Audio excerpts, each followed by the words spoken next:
Hi there, this is Gaurav Gupta, your life and business success strategist. Welcome to the Daily Snippets. Today's video gives you a very important perspective on how to be in control of your life and your career, especially in these times. So do watch this video till the end. And if you've not subscribed to my channel so far, do it right now and don't forget to click the bell icon so that you stay posted on every new video on this channel and this blog.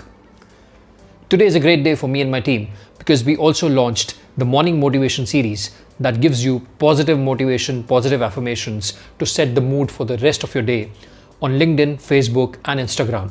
If you've not checked this series so far, please go ahead and do check it out. Once upon a time in a village, there lived a man who was the wise man of the village. Every problem the villagers had, they used to go to the wise man, and somehow the wise man had answers to all the questions, all the problems, and all the challenges. Somebody's daughter has to be married. Who's the right kind of a groom? The wise man had the answer. The crops are failing. There's no rainfall. What should we do? The wise man had the answer. The cattle is dying because of some disease they're not able to identify. The wise man had the answer. There's a drought. The wise man had the answer. There's a problem approaching. The wise man had the answer.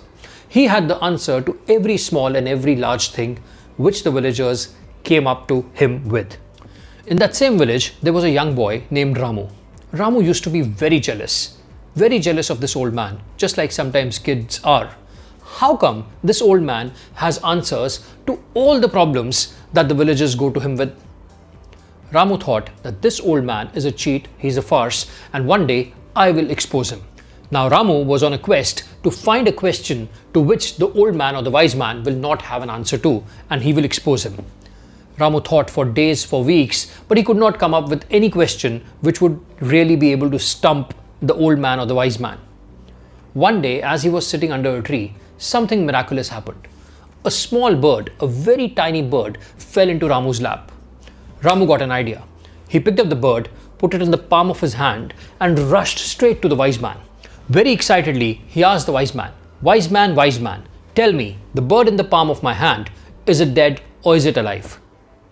The wise man smiled at this question. And you know what he answered? Let me give you a try. If you were the wise man or the wise woman of that village, and Ramu came to you with the same question, what would be your answer? Probably the bird is dead, maybe, or probably the bird is alive, or maybe, how do I know? But him being a wise man, he understood Ramu's intent and he handled this question very, very effectively. But before I tell you what did the wise man answer, I want to share with you a very interesting real life story, which is very, very relevant to the point at hand. In my hometown, there were two brothers. They started their life in a poor family, very humble beginning, but by the time they were in their 30s, they had contrastingly different fates or destinies.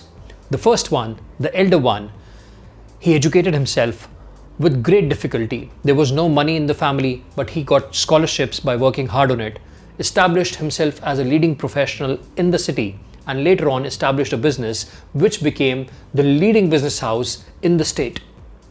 His younger brother, on the other hand, had a totally opposite fate. He was a drunkard. He used to while away his time. He did not educate himself. At a very young age, he went into drugs, and later he got married but divorced and is living a life of a vegetable. An author from my hometown who was doing research for his book got interested in the story of these two brothers. He approached both of them with a question. The question was, how come you are where you are today? You know what the elder brother replied? He said, I am here because my father was a drunkard. Who else or what else could I have become in life? He went to the younger brother again and he asked the younger brother also the same question. And do you know what the younger brother answered? You guessed it right. He said, my father was a drunkard. Who else or what else could I have become? Same family, same upbringing, same circumstances, but two contrastingly different fates just because of the choices these people made and what they focused their attention on. One became super successful and one became a miserable failure. Now coming back to Ramu's story, what did the wise man answer? The wise man, being wise, understood Ramu's intent and he said, son, the fate of the bird is in your own hands. If you want the bird to live, the bird will live. But if you want the bird to die, it will die. And any idea why did the wise man say this? The wise man said this because he knew Ramu had come there to prove him wrong. The moment the wise man would say that the bird is alive, Ramu would simply crush the bird. And the moment he'll say the bird is dead, Ramu would just release the bird, proving the wise man wrong. But the wise man answered the question very, very effectively. An interesting story and a wonderful anecdote which brings home a very important life lesson. You see, in the story, the bird is nothing but a representation of your life, your destiny, your future. And the character Ramu is nobody but you. Just like Ramu had the choice to either kill the bird or release it, your future, your destiny, your lives are in your own hands. Your future will be defined by what you do today, irrespective of the circumstances outside, irrespective of the pandemic, irrespective of job losses, recession, lack of opportunity, lack of business. Whatever you choose to focus on will become your reality. So if you want the bird to live, if you truly want to have an empowering future like the elder brother in the story which we just heard, here are a few things which you should do to take control of your future and your destinies. Number one, always keep your spirits high. Stay motivated, stay positive. It is said, tough times do not last, but tough people do. These times will pass, but you have to have a hope and a faith that something better and something brighter will happen. Having that hope and faith is not sufficient by itself. The second important thing to do is you need to have a plan of action. What is it that you can choose to do now? What is it that looks like an opportunity in this time? What is it that you can do differently? What is it, or what are the areas where you can collaborate with other people and start something new? Number three, this is the right time to invest in your skills, in upgrading yourself in physical, mental vitality and vibrancy. And this is also the opportunity for you to be future ready. And lastly, you have to act in the direction of your dreams every single day. No matter what, tiny steps do count as long as they are in the right direction. So act in the direction of your dreams.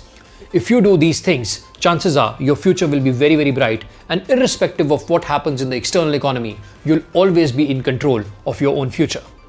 I'll see you around in my next video. Till then, you stay blessed, keep rocking, and have a wonderful time focusing on what you can do to make your life a masterpiece. Thank you.